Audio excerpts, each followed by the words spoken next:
Hello guys, Vinayak classes YouTube channel में आप सभी का स्वागत है। गोपाल जी गढ़वाल के द्वारा पॉलिटिकल साइंस की क्लास में सभी स्टूडेंट्स को धन्यवाद।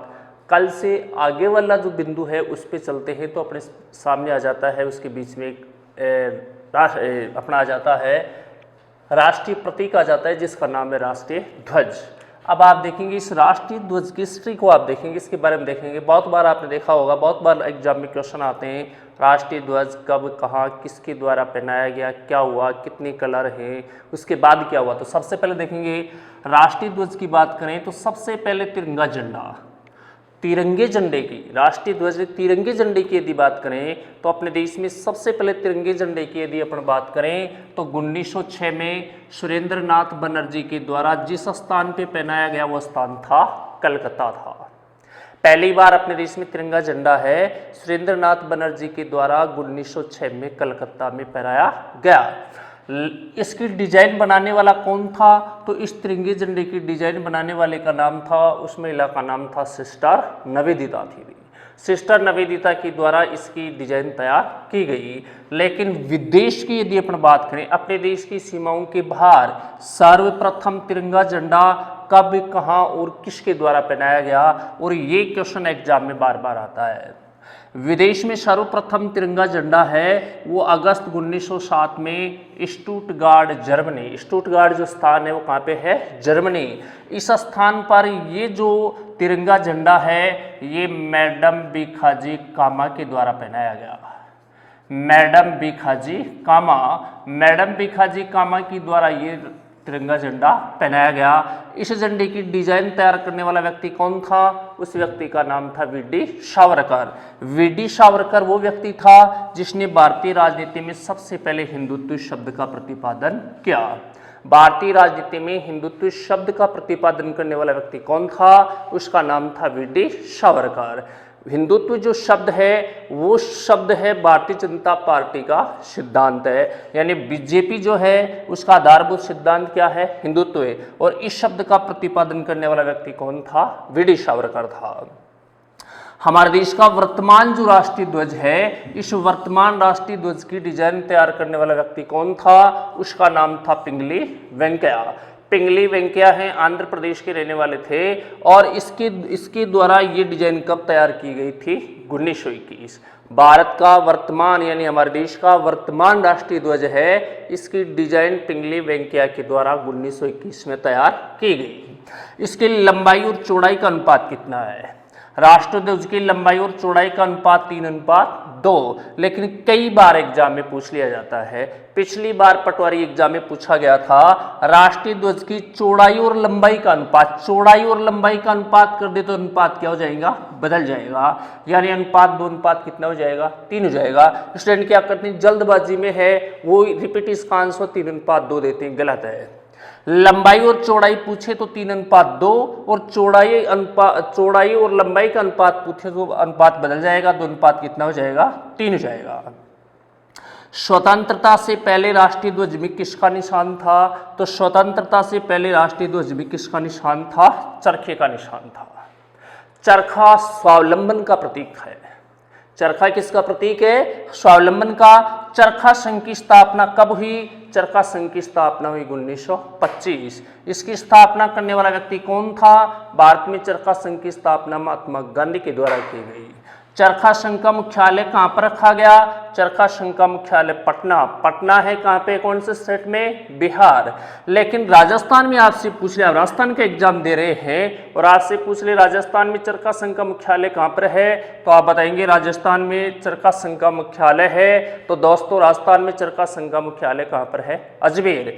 जबकि अपने देश में चरखा संघ का मुख्यालय कहाँ पर है? पटना। चरखा संघ की स्थापना महात्मा गांधी के द्वारा 1925 में जिस स्थान पे की गई थी वो स्थान कौन सा था? पटना है। अब इससे थोड़ा और आगे चल के अपन देखें तो स्वतंत्रता के बाद इस चरखा के स्थान पे राष्ट्रीय ध्वज में किसको लिया गया? तो स्वतंत्रता के बाद चरखा के स्थान पर राष्ट्रीय ध्वज में सारनाथ स्तंभ से लिया गया। ब्लू नेवी रंग का, ब्लू नेवी यानी हल्के नीले रंग के 24 तीलियों वाले अशोक चक्र को लिया गया। यानी सारनाथ स्तंभ से लिया गया अशोक चक्र है वो लगातार घूमता है, इसका मतलब अशोक चक्र प्रगति का क्या है, प्रतीक है। अशोक चक्र में कुल तीलियां कितनी है, 24, जबकि मूल अशोक चक्र में तीलियों की संख्या कितनी थी, 32। इसकी प्रत्येक तिल्ली कितने डिग्री का कोण बनाती है, 15 डिग्री का। अशोक चक्र की प्रत्येक तिल्ली 15 डिग्री का कोण बनाती है। सर्वप्रथम ये राष्ट्रीय ध्वज है किस व्यक्ति के द्वारा कब और कहां फहराया गया, तो राष्ट्रीय ध्वज सबसे पहले 31 दिसंबर 1929 को लाहौर में पंडित नेहरू के द्वारा रावी नदी के तट पर फहराया गया।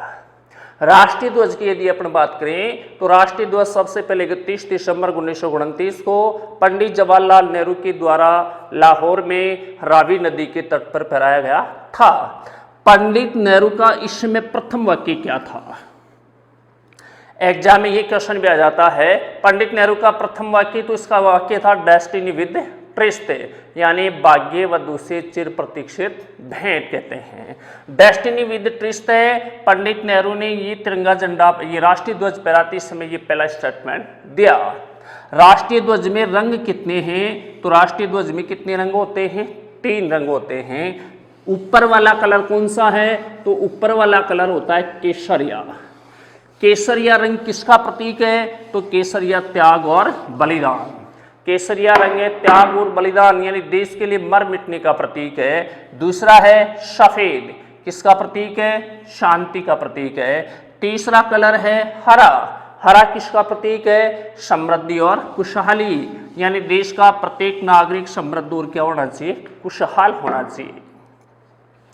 इससे थोड़ा एक स्टेप और आगे चलते हैं। अब अपने सामने आ गया राष्ट्रीय ध्वज में कलर कितने हो गए, 3, लेकिन आपको ये ज्ञान होना चाहिए राष्ट्रीय ध्वज जो समिति है उस समिति का गठन कब हुआ, उसका अध्यक्ष कौन था, तो राष्ट्रीय ध्वज समिति, राष्ट्रीय ध्वज समिति, राष्ट्रीय ध्वज समिति की यदि अपन बात करें, इस समिति का गठन हुआ था 23 जून 1947।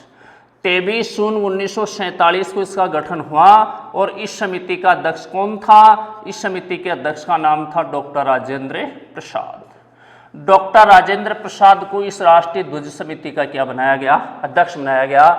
बहुत बार एग्जाम में इस टाइप के क्वेश्चन होते हैं और स्टूडेंट का एक रिपीट आंसर है झंडा समिति का अध्यक्ष, तो झंडा समिति का अध्यक्ष जेबी कृपलानी को बनाया गया था। झंडा समिति का अध्यक्ष किसको बनाया गया था, जेबी कृपलानी। अब एग्जाम में आपसे क्वेश्चन करता है राष्ट्रीय ध्वज समिति का अध्यक्ष कौन था, आंसर आप देते हैं जेबी कृपलानी, इसका मतलब यह आंसर क्या है, गलत, क्योंकि जेबी कृपलानी कौन सी समिति का अध्यक्ष था, झंडा समिति। राष्ट्रीय ध्वज समिति कब बनी थी, 23 जून 1947। इसका अध्यक्ष कौन था, डॉक्टर राजेंद्र प्रसाद। इस समिति ने इस राष्ट्रीय ध्वज को हंसा मेहता को सौंपा, हंसा मेहता को सौंपा और हंसा मेहता ने इस राष्ट्रीय ध्वज को संविधान सभा को सौंपा, संविधान सभा को सौंपा। तो संविधान सभा ने राष्ट्रीय ध्वज को कब स्वीकार किया, तो संविधान सभा के द्वारा इस राष्ट्रीय ध्वज को स्वीकार करने का समय 22 जुलाई 1947। हमारे देश का जो राष्ट्रीय ध्वज है संविधान सभा के द्वारा कब स्वीकार किया गया, तो आप बताएंगे उसका समय है 22 जुलाई 1947। 22 जुलाई 1947 को इस राष्ट्रीय ध्वज को क्या कर लिया गया, स्वीकार कर लिया गया। लेकिन जुलाई 2002 में, जुलाई 2002 अटल बिहारी वाजपेयी सरकार, अटल बिहारी जो वाजपेयी सरकार है इस सरकार के द्वारा ध्वज संहिता, वाजपेयी सरकार के द्वारा ध्वज संहिता है वो पारित की गई और इस ध्वज संहिता के तहत प्रत्येक भारतीय नागरिक को, प्रत्येक जो भारतीय नागरिक है तो देश के प्रत्येक नागरिक को अपने निजी आवास पर, देश के प्रत्येक नागरिक को अपने निजी आवास पर, चाहे उसका मकान की छत हो सकती है, गाड़ी हो सकती है, घर की छान हो सकती है या अनादर कोई सार्वजनिक स्थान हो सकता है, प्रत्येक व्यक्ति को अपने निजी आवास पे राष्ट्रीय ध्वज फहराने का अधिकार दिया गया। तो भारतीय नागरिकों को अपने निजी आवास पे राष्ट्रीय ध्वज फहराने का अधिकार कब मिला, 2002। कौन से प्रधानमंत्री के द्वारा दिया गया, अटल बिहारी वाजपेयी। जबकि 2009 की ध्वज संहिता, 2009 की जो ध्वज संहिता है, तो 2009 की ध्वज संहिता जिस प्रधानमंत्री के द्वारा तैयार की गई उसका नाम था डॉक्टर मनमोहन सिंह। डॉक्टर मनमोहन सिंह की यदि अपन बात करें तो डॉक्टर मनमोहन सिंह ने 2009 में जो ध्वज संहिता दी उसके तहत रात्रि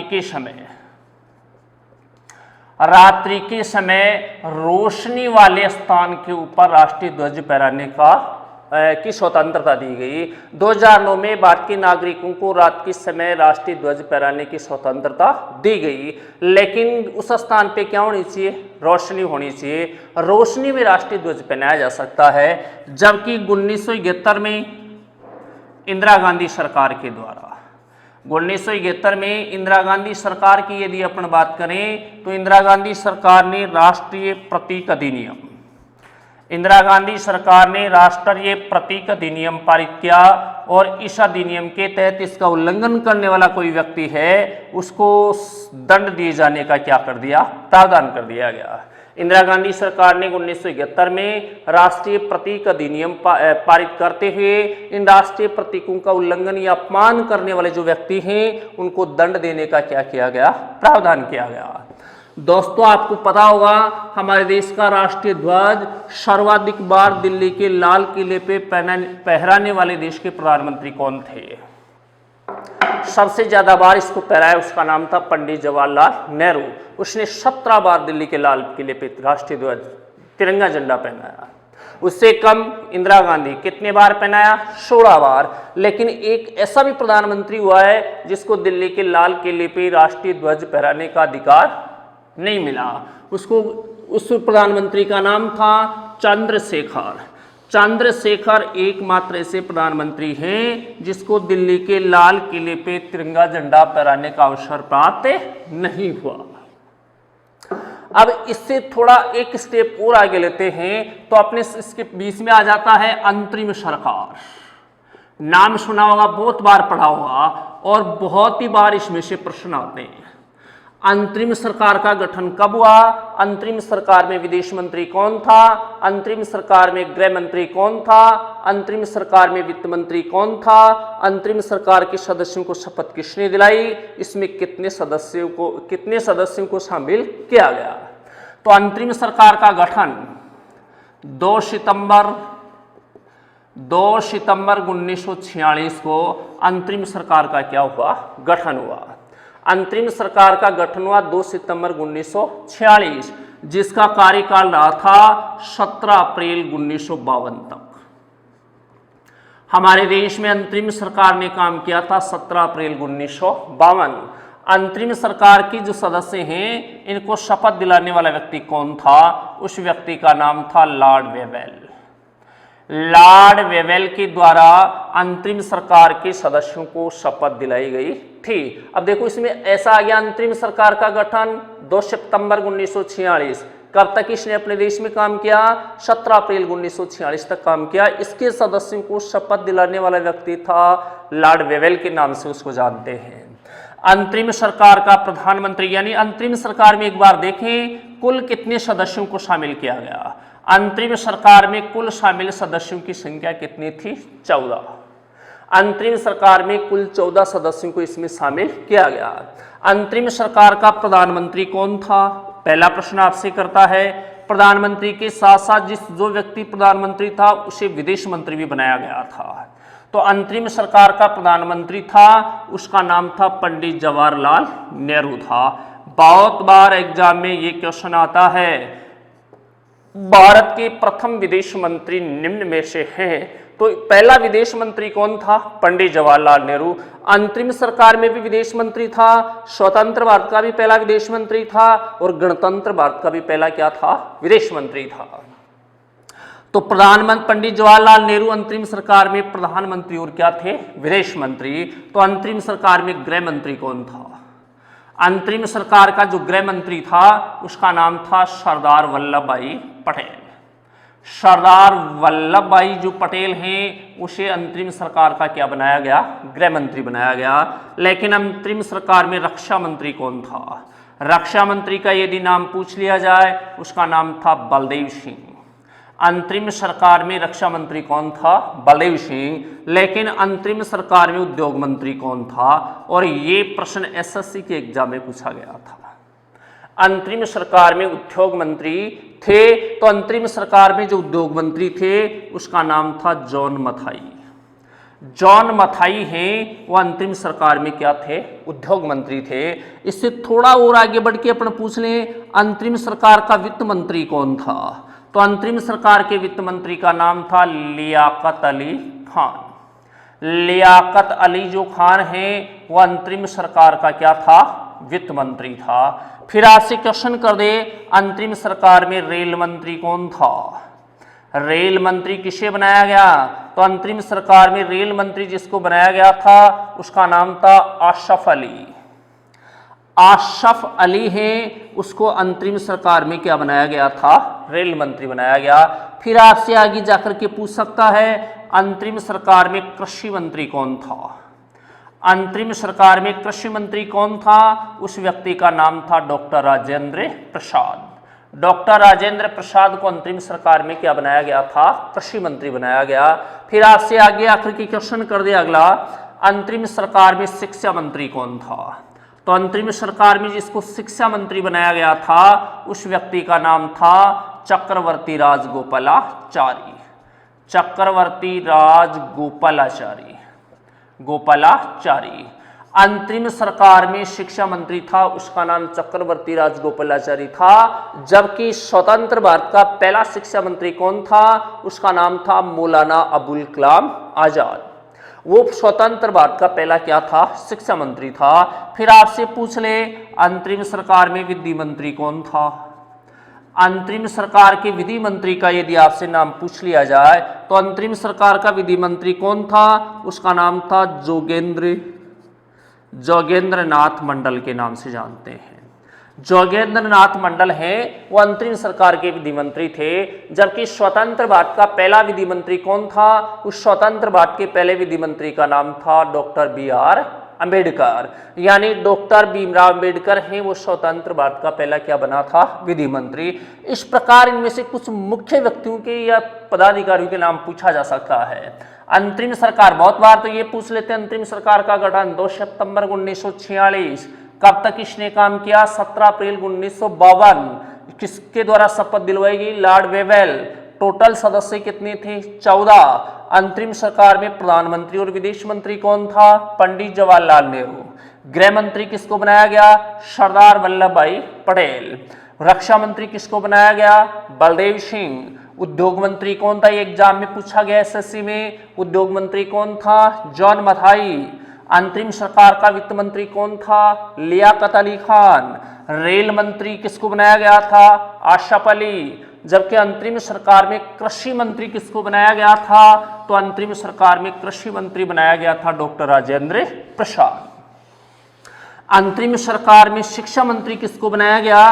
तो आपका आंसर देना होगा, अंतरिम सरकार में शिक्षा मंत्री बनाया गया था चक्रवर्ती राजगोपालाचारी को बनाया गया। जबकि इस अंतरिम सरकार में विधि मंत्री कौन था? तो विधि मंत्री का नाम था जोगेंद्र नाथ मंडल था। जबकि स्वतंत्र भारत का पहला विधि मंत्री बनाया गया था, उसका नाम था डॉक्टर भीमराव अंबेडकर के नाम से जानते हैं। अब इससे थोड़ा एक स्टेप और, अब देखें अंतरिम सरकार से अब आगे चलते हैं, एक स्टेप आगे चलें तो अपने पास में आ जाती है प्रारूप समिति। बहुत बार स्टूडेंटों ने इसके बारे में पढ़ा है, बहुत अच्छे से आपने पढ़ा होगा, लेकिन क्वेश्चन जब इसके दाएं बाएं से कर दी तो आपका आंसर क्या हो जाता है? गलत हो जाता है। पहला तो ये पूछा जाएगा प्रारूप समिति के और भी कोई नाम थे क्या? पहली बात ये पूछ लेता आपसे। प्रारूप समिति के बहुत सारे नाम थे। प्रारूप समिति के स्थान पर ये पूछ ले आपसे, शिल्प समिति का गठन कब हुआ? जबकि आपको ऑलरेडी आंसर आता है, लेकिन आप उसको क्या कर देते हैं? गलत कर देते हैं। तो सबसे पहले आप देखेंगे प्रारूप समिति के और क्या नाम थे। तो पहला इसका नाम था, प्रारूप समिति को बोलते हैं पांडुलेखन समिति। प्रारूप समिति का दूसरा नाम है पांडुलेखन समिति। पांडुलेखन समिति के नाम से जानते हैं। प्रारूप समिति का अगला दूसरा नाम है तो इसका नाम था शिल्प समिति। शिल्प समिति के नाम से जानते हैं। प्रारूप समिति का अगला नाम यदि अपन देखें तो प्रारूप समिति का अगला नाम है, इसको जानते हैं मसौदा समिति के नाम से जानते हैं। अगला इसका नाम है, इसे आप ड्राफ्टिंग कमेटी के नाम से भी जान सकते हैं, ड्राफ्टिंग कमेटी भी कहा जाता है। अब देखो आपसे प्रारूप समिति के नाम सीधा आप पढ़ते हैं, प्रारूप समिति का गठन कब हुआ, आपको एग्जैक्ट इसका समय याद है, लेकिन ये पूछ ले पांडुलेखन समिति का गठन कब हुआ तो आपका क्वेश्चन इजीली गलत हो जाता है। प्रारूप समिति को ही पांडुलेखन समिति कहते हैं। पांडुलेखन समिति, शिल्प समिति, मसौदा समिति, ड्राफ्टिंग कमेटी, और ये प्रश्न ये सब तो आया हुआ है। एसएससी में पूछा गया था ड्राफ्टिंग कमेटी का गठन कब हुआ, डेट वही है जो प्रारूप समिति की है। तो अब आप देखेंगे प्रारूप समिति का गठन, प्रारूप समिति का गठन कब हुआ, आप बताएंगे इसका गठन हुआ था 29 अगस्त 1947। प्रारूप समिति का गठन 29 अगस्त 1947 को किया गया था। प्रारूप समिति का अध्यक्ष किसको बनाया गया, अब चाहे प्रारूप समिति का गठन का समय पूछे और चाहे पांडुलेखन, बात हुई है 29 अगस्त 1947। इसका अध्यक्ष किसको बनाया गया, प्रारूप समिति का अध्यक्ष बनाया गया था doctor Bhimrao Ambedkar. Doctor BR जो अंबेडकर हैं उसको प्रारूप समिति का क्या बनाया गया था, अध्यक्ष बनाया गया था। अंबेडकर ने है 1956 में अपने जीवन के अंतिम समय में 1956 में नागपुर में बौद्ध धर्म को स्वीकार कर लिया था। अंबेडकर ने अपने जीवन के अंतिम समय में जिस धर्म को स्वीकार किया उस धर्म का नाम क्या था, बौद्ध धर्म। कौन से स्थान पे स्वीकार किया, नागपुर। कब स्वीकार किया, 1956। देखो अब इसमें भी थोड़ा सा इंटरफेयर कर सकता है एग्जाम में।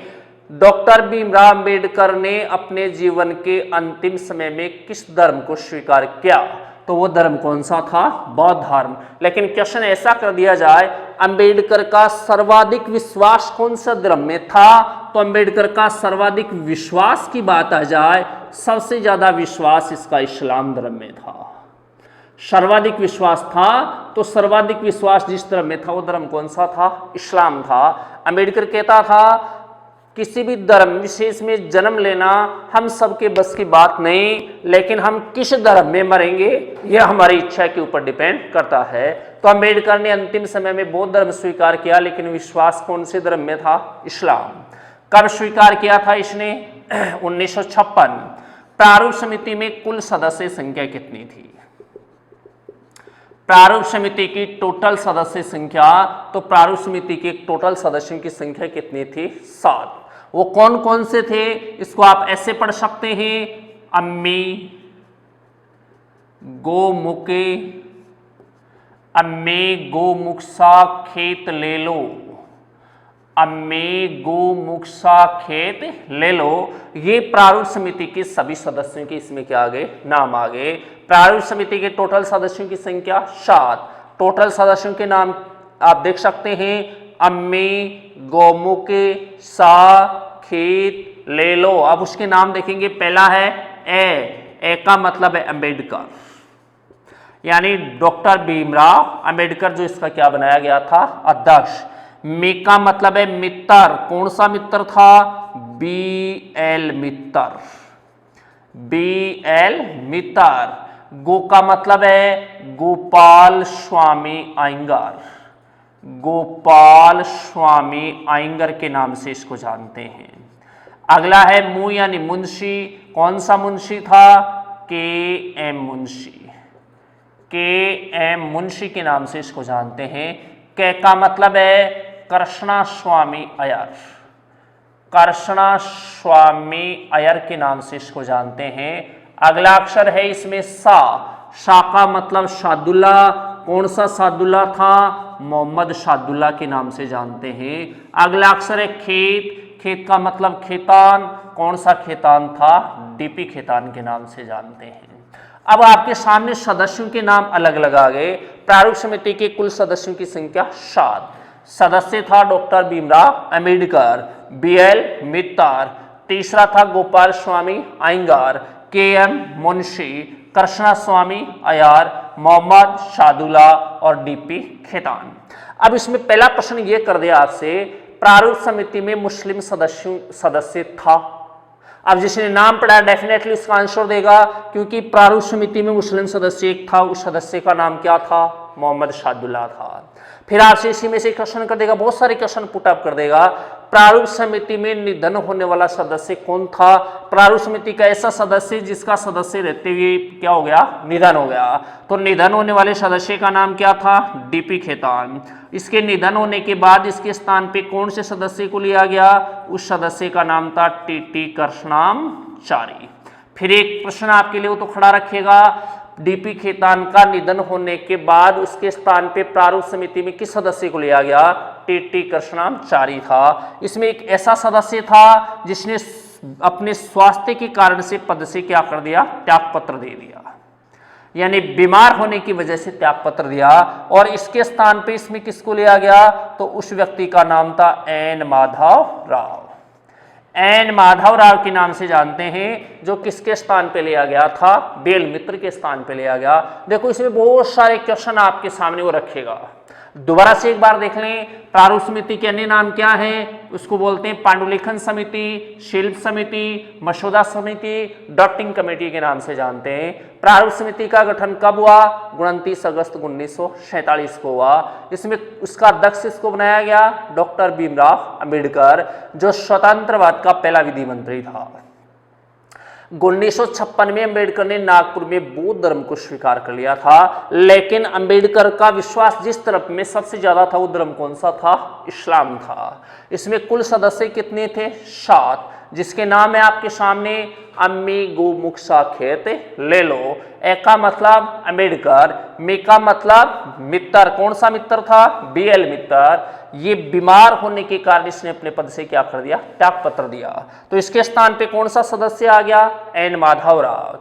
और गो का मतलब है गोपाल स्वामी अयंगार, मु का मतलब के एम मुंशी, के का मतलब कृष्णा स्वामी अय्यर और शा का मतलब मोहम्मद शादुल्लाह। एकमात्र मुस्लिम सदस्य था, मुस्लिम लीग का सदस्य था, जो प्रारूप समिति का क्या बना? सदस्य। शादुल्लाह का संविधान सभा में चुनाव असम प्रांत से हुआ था।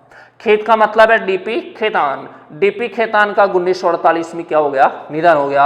और इसका निधन होने के बाद इसके स्थान पे जिस सदस्य को इस प्रारूप समिति में लिया गया, तो उस सदस्य का नाम क्या था? उस सदस्य का नाम था टीटी कृष्णाचारी था।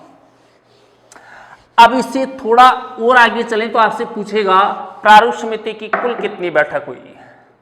कुल बैठक, तो प्रारूप समिति की टोटल बैठक है, तो टोटल बैठक थी 141। हाँ, तो देखिए इसमें प्रारूप समिति में कुल कितनी बैठक हुई थी? टोटल बैठक हुई थी 141। लेकिन प्रारूप समिति के वाचन कितने थे? तो प्रारूप समिति के वाचन कितने हुए? 3। प्रारूप समिति के वाचन कितने हुए? 3। फिर आपसे पूछेगा अब इसके वाचन 3 हुए थे, प्रारूप समिति का काम क्या था? क्या कार्य था? प्रारूप समिति का कार्य क्या था? तो प्रारूप समिति का काम ये था, इसका काम ये था कि संविधान सभा की परामर्श शाखा। देखो यहां भी एक आंसर आपके लिए क्वेश्चन अलग से हो सकता है, जो चीज आती है वो आपको क्वेश्चन में थमा देगा और आंसर दूसरा पूछेगा। संविधान सभा की किस शाखा के द्वारा संविधान तैयार किया गया था? क्योंकि अब आपको तो ये पता है संविधान किसके द्वारा लिखा, आप तत्काल उसका आंसर देते हैं संविधान सभा, लेकिन संविधान सभा की भी एक शाखा के द्वारा लिखा गया, तो शाखा का नाम क्या था? परामर्श शाखा। संविधान सभा की परामर्श शाखा के द्वारा अंग्रेजी भाषा में, भारत का संविधान कौन सी भाषा में लिखा गया था? अंग्रेजी भाषा में। अंग्रेजी भाषा में लिखे गए संविधान पर धारावार या खंडवार विचार विमर्श करना इसका क्या था? मुख्य काम था। यानी इसका मुख्य कार्य क्या था? संविधान सभा की परामर्श शाखा के द्वारा अंग्रेजी भाषा में लिखे गए संविधान पर खंडवार विचार विमर्श करना इसका क्या था? मुख्य काम था। तो संविधान किसके द्वारा लिखा? संविधान सभा। संविधान सभा की कौन सी शाखा के द्वारा? परामर्श शाखा के द्वारा। कौन सी भाषा में लिखा गया था? अंग्रेजी भाषा में। अब देखो इस संविधान सभा, इसके प्रारूप समिति के वाचन कितने हैं? 3। वो वाचन कब कब हुए? पहला इसका वाचन है 4 नवंबर 1948। 4 नवंबर 1948 से 9 नवंबर 1948। प्रारूप समिति का पहला वाचन हुआ था 4 नवंबर 1948 से 9 नवंबर 1948। अब इसमें भी एक प्रश्न छुपा हुआ है। इसमें क्वेश्चन ये छुपा हुआ है, भारतीय संविधान संविधान सभा में कब प्रस्तुत किया गया, इस टाइप का प्रश्न है। तो ये प्रस्तुत करने का समय कितना है, 4 नवंबर 1948। किसके द्वारा प्रस्तुत किया गया था, तो ये प्रस्तुत करने वाला व्यक्ति कौन था, डॉक्टर भीमराव अंबेडकर। संविधान सभा में संविधान किसके द्वारा प्रस्तुत हुआ, अंबेडकर के द्वारा। कब प्रस्तुत किया गया, 4 नवंबर 1948 को प्रस्तुत हुआ। दूसरा इसके वाचन की यदि अपन बात करें, प्रारूप समिति का दूसरा वाचन था 15 नवंबर 1948 से 15 नवंबर 1948 से 17 अक्टूबर 1949। 17 अक्टूबर 1949 तक इसका दूसरा वाचन चला। दूसरे वाचन में क्या हुआ, तो दूसरे वाचन में संविधान पर खंडवार विचार विमर्श किया गया। इसके ऊपर क्या किया गया, खंडवार विचार विमर्श। यानी 15 नवंबर 1948 से 17 अक्टूबर 1949 तक इसके ऊपर दूसरा वाचन हुआ, जिसमें खंडवार इस संविधान के ऊपर क्या हुआ, विचार विमर्श। तीसरा वाचन इसका कब हुआ, तब आप बताएंगे। तीसरा वाचन का समय है 14 नवंबर 1949 से 14 नवंबर 1949 से यदि बात करें तो ये 14 नवंबर 1949 से 26 नवंबर 1949। 26 नवंबर 1949 का भारत का संविधान क्या हो गया था, अंगीकृत हो गया था। अंगीकृत के स्थान पे ये भी पूछा जा सकता है, भारत का संविधान कब तैयार किया गया, तो भारत का संविधान तैयार किया गया था 26 नवंबर 1949। 14 नवंबर 1949 को प्रारूप समिति के तीसरे वाचन में अंबेडकर के द्वारा एक प्रस्ताव रखा गया। अंबेडकर के द्वारा एक प्रस्ताव रखा गया। क्या प्रस्ताव रखा गया, आप बताएंगे। The constitutions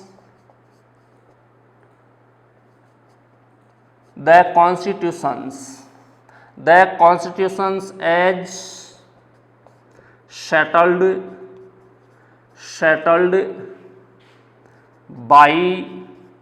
settled by the assembly के नाम से जानते हैं। ये प्रस्ताव जिसके द्वारा प्रस्तुत किया गया था उसका नाम अंबेडकर के द्वारा संविधान सभा में एक प्रस्ताव प्रस्तुत किया गया 14 नवंबर 1949। The constitutions as settled by the assembly be passed. Assembly be passed के नाम से इसको जानते हैं। ये प्रस्ताव रखने वाला व्यक्ति कौन था, उस व्यक्ति का नाम अंबेडकर था। और ये प्रस्ताव इस संविधान सभा में कब रखा गया, 14 नवंबर 1949 के दिन रखा गया। The constitutions as settled by the assembly be passed. ये प्रस्ताव रखने वाला व्यक्ति कौन था, तो ये प्रस्ताव रखने वाले व्यक्ति का नाम था डॉक्टर भीमराव अंबेडकर। तो देखो संविधान सभा की जो प्रारूप समिति है, इस प्रारूप समिति के वाचन कितने, 3। पहला वाचन देखें 4 नवंबर 1948। क्वेश्चन बता दिया मैंने इसमें, भारतीय संविधान सभा में कब प्रस्तुत किया गया, तो प्रस्तुत करने का समय है 4 नवंबर 1948। किसके द्वारा प्रस्तुत किया गया, अंबेडकर। दूसरा वाचन हुआ 15 नवंबर 1948 से 17 अक्टूबर 1949, जिसके ऊपर संविधान पर खंडवार विचार विमर्श किया गया। तीसरा इसका वाचन है 14 नवंबर 1949 से 26 नवंबर 1949। तीसरे वाचन की 14 नवंबर 1949 को अंबेडकर ने इस संविधान सभा में एक प्रस्ताव रखा, जिसका नाम है the constitutions as settled by the assembly be passed के नाम से इसको जाना जाता है। ये प्रस्ताव प्रस्तुत करने वाला, रखने वाला व्यक्ति कौन था, अंबेडकर था। लेकिन आपसे एक और क्वेश्चन इसमें निकालेगा हो, प्रारूप समिति ने हमारे देश में सार्वभौमिक वयस्क मताधिकार की सिफारिश की। भारत में सर्वप्रथम सार्वभौमिक वयस्क मताधिकार, सार्वभौमिक वयस्क मताधिकार की यदि अपन बात करें तो ये वयस्क मताधिकार है, इसकी सिफारिश करने वाली समिति कौन थी, तो वयस्क मताधिकार की सिफारिश करने वाली समिति का नाम क्या था, प्रारूप समिति था। अब आपसे पूछेगा सार्वभौमिक वयस्क मताधिकार यानी प्रत्येक नागरिक को बिना किसी जाति, धर्म या लिंग के, बिना किसी भेदभाव के मत देने का क्या देना, अधिकार देना। सार्वभौमिक वयस्क मताधिकार की सिफारिश किस समिति ने की? प्रारूप समिति। अब बात यह आ गई, स्वतंत्रता के बाद संविधान के कौन से अनुच्छेद में वयस्क मताधिकार दिया गया? तो जो अनुच्छेद में वयस्क मताधिकार दिया गया आर्टिकल कितना है? वो आर्टिकल है 326। भारत के प्रत्येक नागरिक को जिसकी आयु 21 वर्ष थी उसको वयस्क मताधिकार दिया गया था। जो कौन से आर्टिकल में दिया गया? 326। तो आप बताएंगे मूल संविधान में, यानी जिस दिन हमारे देश का संविधान लागू हुआ, मूल संविधान में मताधिकार की आयु, तो मूल संविधान में मताधिकार की आयु थी, मूल संविधान में यह आयु कितनी वर्ष थी? 21 वर्ष थी। 26 जनवरी 1950 के दिन भारत का संविधान लागू हुआ। उस दिन संविधान के अनुच्छेद 326 में मूल संविधान में मताधिकार की आयु कितनी रखी गई? 21 वर्ष रखी गई। लेकिन तारकुंडी समिति की सिफारिश के आधार पर, समिति की जो सिफारिश है, इस समिति की सिफारिश के आधार पर राजीव गांधी सरकार के द्वारा, राजीव गांधी सरकार है, इसके द्वारा 61वां संविधान संशोधन, संविधान में एक संशोधन किया गया, वो 61वां संशोधन किया गया। और 61वां संशोधन कब हुआ? 1989। और मताधिकार की आयु को घटाकर कितना कर दिया गया? तो इसकी आयु को घटाकर कितना कर दिया? 18 वर्ष।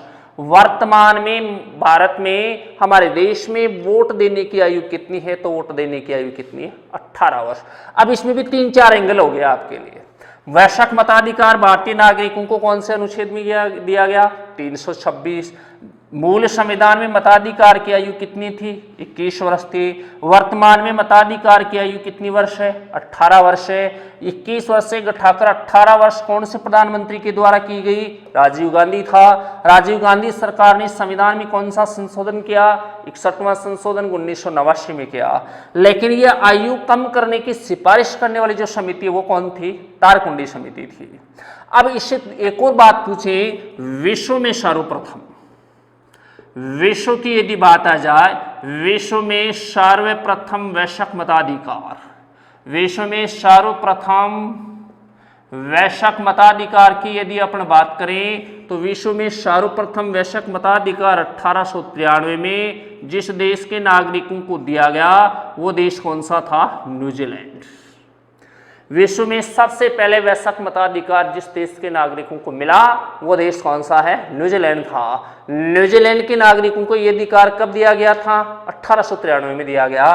तो भारत में भी संविधान लागू होने से पहले एक रियासत थी, उस रियासत का नाम था मणिपुर। भारत में मणिपुर रियासत है। मणिपुर रियासत के नागरिकों को 1948 में वयस्क मताधिकार दिया गया था। भारत में ऐसी कौन सी रियासत थी जिसके नागरिकों को वयस्क मताधिकार दिया गया? तो भारत में ऐसी रियासत थी, उस रियासत का नाम क्या था? मणिपुर। मणिपुर रियासत में ये वयस्क मताधिकार कब दिया गया यहाँ के लोगों को? तो ये मणिपुर रियासत के लोगों को ये मताधिकार दिया गया था 1948। जबकि विश्व में सबसे पहले किसको दिया गया? कहाँ के लोगों को? न्यूजीलैंड में। कब दिया गया? 1948 में दिया गया। अब प्रारूप समिति से थोड़ा सा और आगे बढ़ते हैं अपन। प्रारूप समिति का मतलब है 1947 हो गया। अब 1947 से थोड़ा एक बार और आगे बढ़े। अब एक क्वेश्चन आता है, स्वतंत्र भारत में संविधान सभा की सदस्य संख्या। हमारा देश जब स्वतंत्र हुआ तो स्वतंत्रता के समय संविधान सभा की सदस्य संख्या कितनी थी? बहुत सारे स्टूडेंट अच्छी तरह से चलते चलते इसको गलत कर देते हैं। अब आप यहां देखेंगे कैबिनेट मिशन योजना के अनुसार संविधान सभा की सदस्य संख्या, कैबिनेट मिशन योजना की यदि अपन बात करें, कैबिनेट मिशन योजना के अनुसार संविधान सभा की सदस्य संख्या 389 थी। यानी कैबिनेट मिशन योजना का मतलब है 1946।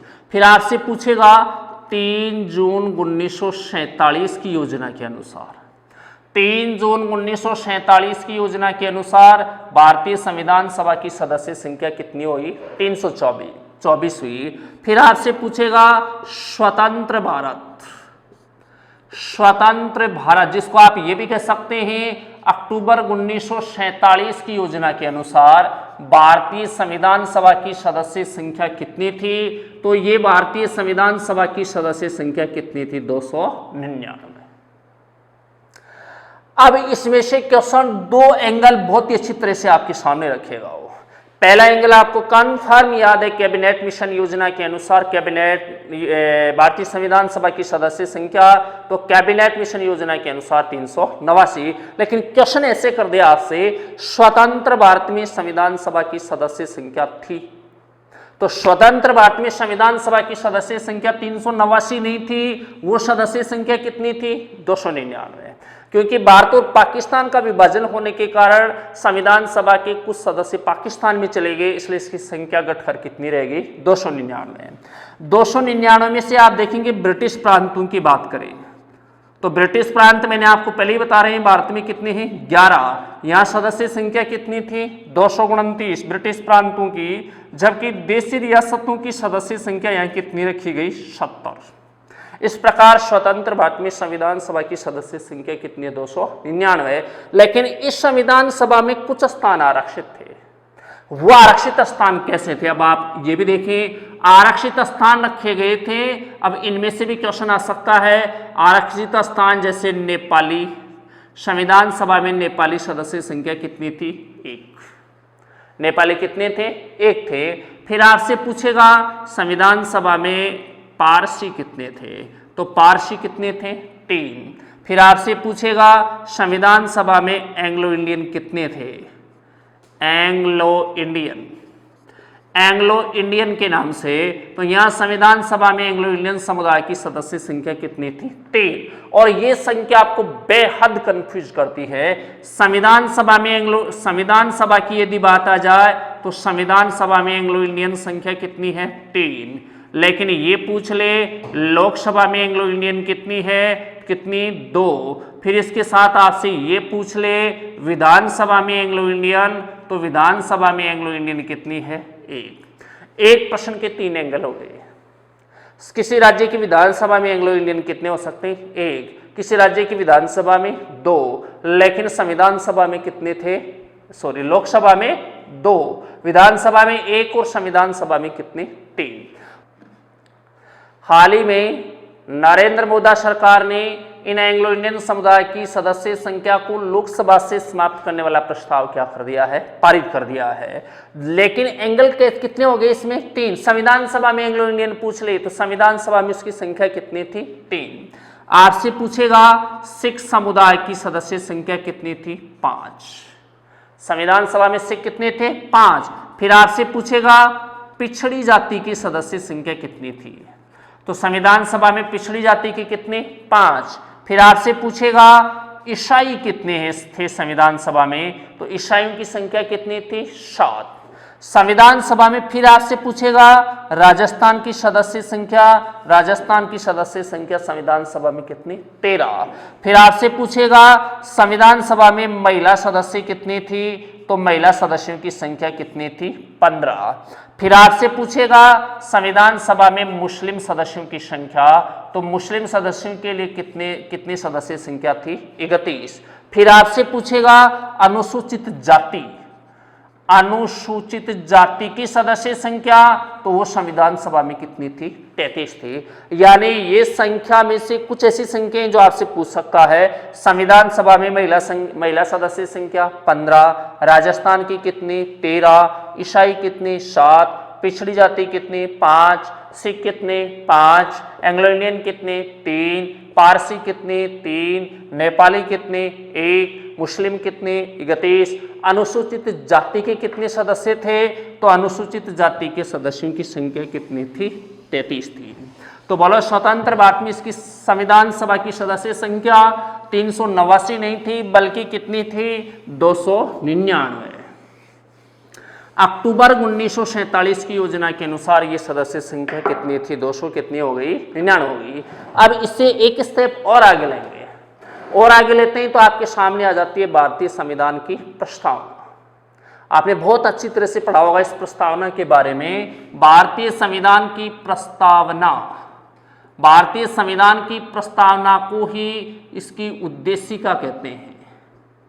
क्या कहते हैं, उद्देशिका के नाम से इसको जानते हैं। संविधान की प्रस्तावना को उद्देशिका कहा जाता है। यानी हमारे देश के संविधान है वो क्यों, किस लिए, यहाँ के लोगों की सहायता करने के लिए, सबको समान प्रकार की शासन व्यवस्था देने के लिए संविधान लिखा गया। ये इस उद्देशिका की बात करें तो आपने पढ़ा होगा 13 दिसंबर 1946, 13 दिसंबर 1946 को पंडित जवाहरलाल नेहरू के द्वारा संविधान सभा में उद्देश्य प्रस्ताव रखा गया। पंडित नेहरू के द्वारा क्या रखा गया, उद्देश्य प्रस्ताव रखा गया।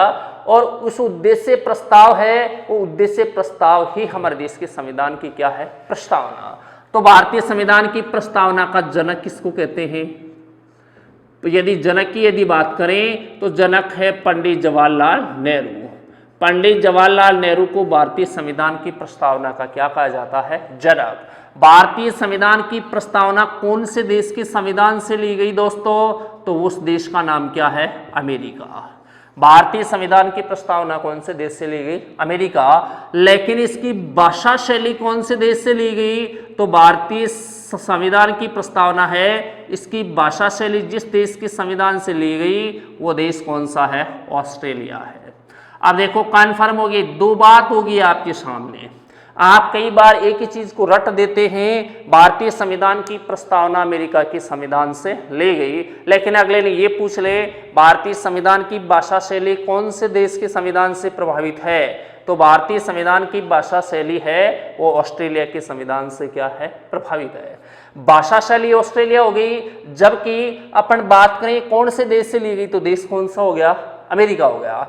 अब इसके आगे चलें, भारतीय संविधान की जो प्रस्तावना है इसको हम टुकड़े में बांट सकते हैं। जैसे भारतीय संविधान के स्रोत, भारतीय संविधान की क्या है, स्रोत, संविधान, भारतीय संविधान के स्रोत, स्रोत। फिर उसके बाद में आपसे पूछेगा संविधान का स्वरूप, स्वरूप। फिर इसके बाद में इस प्रस्तावना का उद्देश्य क्या था, ये लो सब, ये हमारे देश की प्रस्तावना होगी। हमारे देश की संविधान की प्रस्तावना, संविधान की स्रोत क्या है, तो इसके संविधान का स्रोत है हम भारत के लोग, हम भारत के लोग। हम भारत के लोग का मतलब है यहाँ की क्या है, जनता, यहाँ की क्या है, जनता।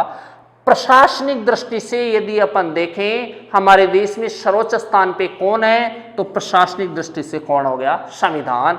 लेकिन संविधान में अंतिम रूप से शक्ति किसमें निहित की गई, जनता में। इसलिए वहां पहला स्टेटमेंट लिखा है हम भारत के लोग भारत को, हम भारत के लोग भारत को। तो इसका मतलब भारत की क्या होगी, जनता। तो संविधान में अंतिम रूप से शक्ति किसमें निहित की गई, तो अंतिम रूप से शक्ति किसमें निहित की गई है, जनता में निहित की गई है। अब आपसे पूछेगा भारत के संविधान में भारत शब्द का प्रयोग कितनी बार हुआ, तो संविधान में इस शब्द का प्रयोग कितनी बार हुआ, 2 बार। हम भारत के लोग भारत को संपूर्ण प्रभुत्व संपन्न, जो इसके स्वरूप को प्रदर्शित करेगा।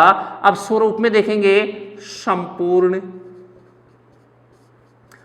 प्रभुत्व, संपूर्ण प्रभुत्व संपन्न, संपूर्ण प्रभुत्व संपन्न, संपूर्ण प्रभुत्व संपन्न समाजवादी, समाजवादी, पंथ निरपेक्ष,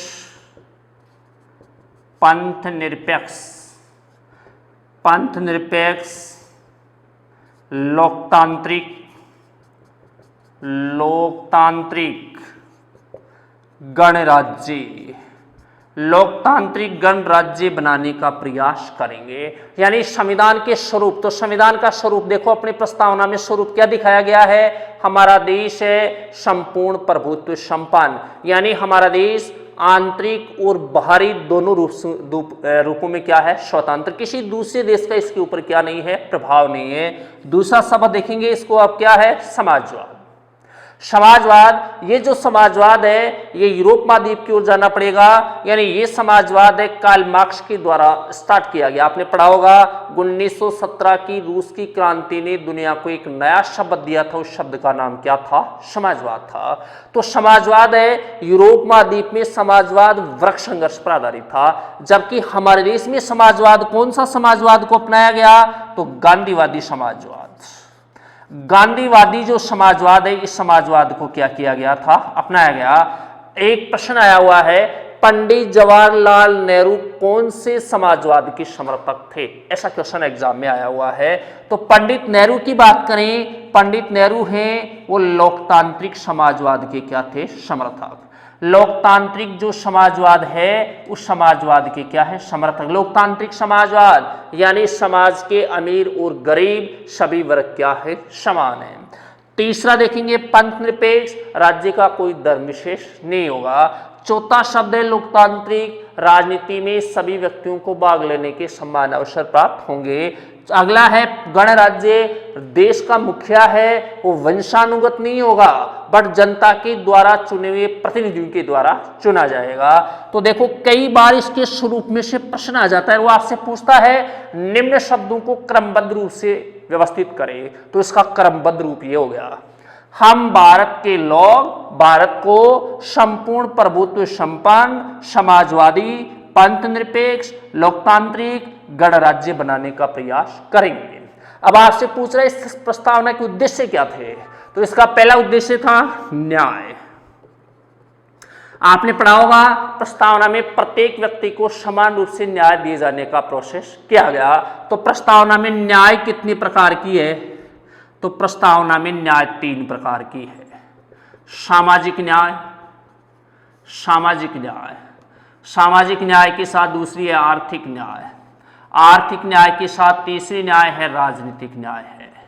राजनीतिक न्याय के नाम से इसको जानते हैं।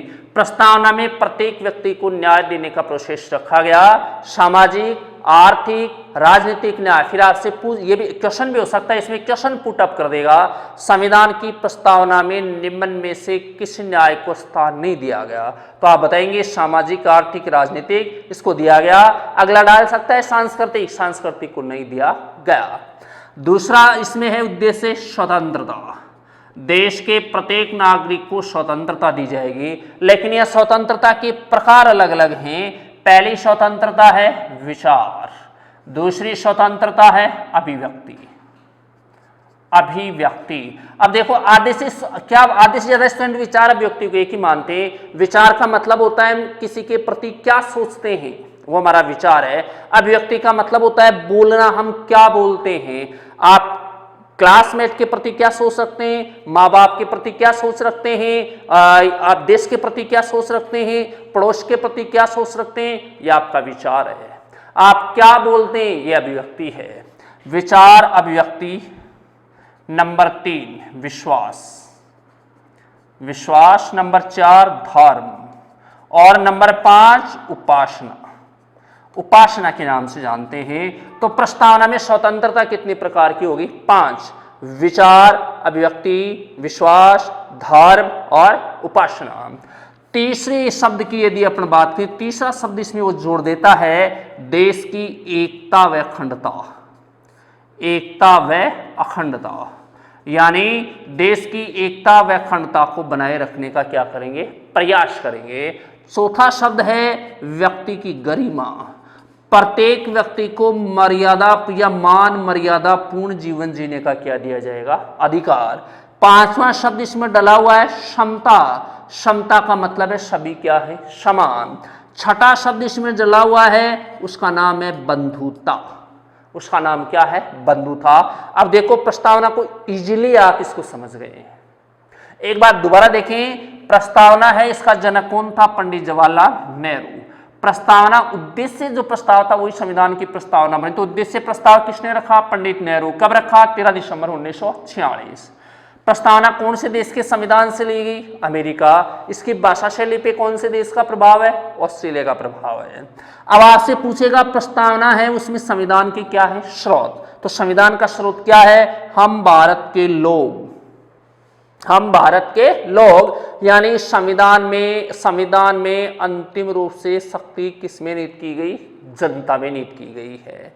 हम भारत के लोग, अब इसका स्वरूप देखेंगे। हमारे देश की जो प्रस्तावना स्वरूप है, संपूर्ण प्रभुत्व संपन्न, समाजवाद, पंथनिरपेक्ष, लोकतांत्रिक, गणराज्य। शब्द क्रमबद्ध हैं, एग्जाम में इसकी क्रमबद्धता के बारे में पूछ लेता है। फिर इसका उद्देश्य न्याय, तो न्याय कितने प्रकार की? 3।